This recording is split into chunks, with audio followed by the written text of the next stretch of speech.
Now, obviously, during this whole process, there were a lot of exchanges, and the conversation began to turn to racial issues.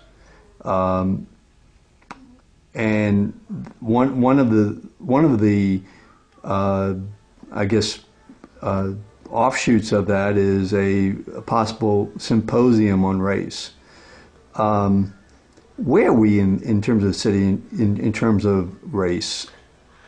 Well, I think we have, I'm going to broaden the question a little bit. I just think we have a lot of mistrust in the community, much of which is racially born. And I think this transparency issue, you know, as much as I can say what my heart was and where my intentions were, and they were very pure and very much wanting to help all parts of this community, you know, I think it laid bare, you know, some of the mistrust that exists here. And I think that's something we really got to work on. I, for one, I've lived here 9 years and I love this city.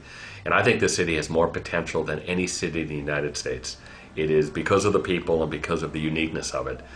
But if we just build buildings and we just bring us back through bricks and mortars, we're going to be back to where we were, you know, pre-Katrina, which was a city that was a great city, but a city that never would realize its potential.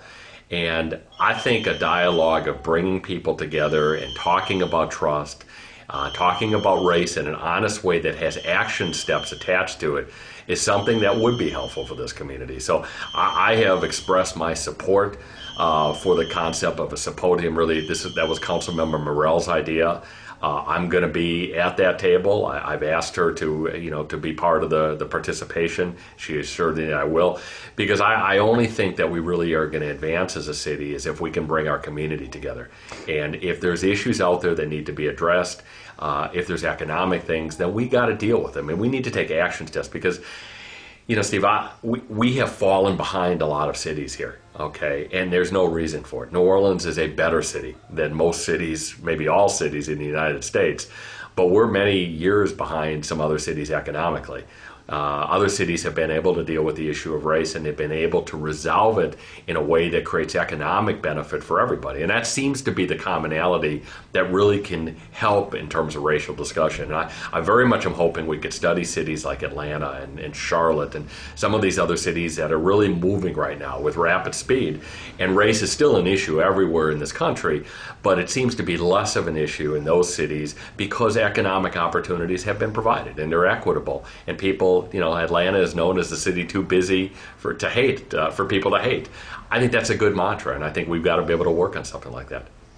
Do you have any feeling in terms of when this symposium might take place? Well, Councilmember Morell said it'll take place over the course of 3 or 4 months this spring. You know, I want it to happen. I think it's an important discussion, but I think what's even more important is that there be concrete steps at the end of it, because people are fatigued, first of all, about talking about planning and everything else we've done for 3.5 years.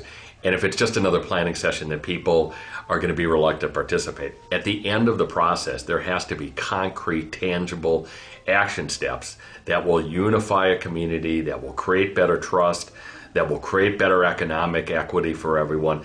Those are the things that I want to be at the table for. We got, you know, I believe when you look at it, there's many more commonalities that we all share in the city than differences. I mean, we all want a safe city. We got to tackle that for our families. We want to have a better public education system so that we don't have to have one of the highest percentages of private schooling in this country. We want economic opportunities, so we're growing jobs, growing industry that pay decent salaries to people so they don't have to work 2 and 3 jobs. I mean, these are the commonalities that I think we share. And I think when we get to the table and have a dispassionate discussion about this that's factual, I think we're going to understand that there's a lot of progress we can make. You mentioned about having action steps. I mean, having not just a conversation, but action steps. I mean, what does that mean? I mean, what type of action step? I mean, have you thought about like what action steps you would want to have as a product of the symposium? Well, I don't think we're there yet. I mean, I think the first thing, you got to get people to the table, and you got to get people that, again, are willing to talk openly and honestly with each other. Sometimes division is created because people just don't communicate. And I could say that, I will say that honestly. sometimes the council just doesn't communicate well enough with each other. We're barred by open meeting laws from meeting with each other. You know, we're not even allowed as a committee to meet with another committee member under some of our laws right now. That really hurts us. There has been a breakdown of communication between this council and the mayor.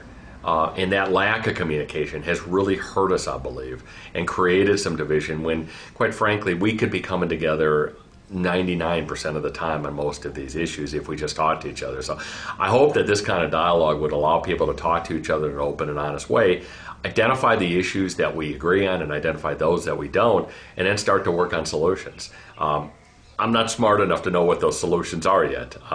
You know, we're going to have some facilitators, as I understand, that have dealt with other cities and resolved these kind of issues that'll be at the table helping us. But again, I think anytime you communicate, I think it's a good thing. Is there anything else that I haven't asked that perhaps you might want to expound upon? Well, I would just want to say to people, you know, my wife and I and our family truly love this city. You know, we moved here. We were lucky to move here 9 years ago. That was just because of a job that was offered. And I was honored to be part of the Saints, and I was honored to be part of the city of New Orleans.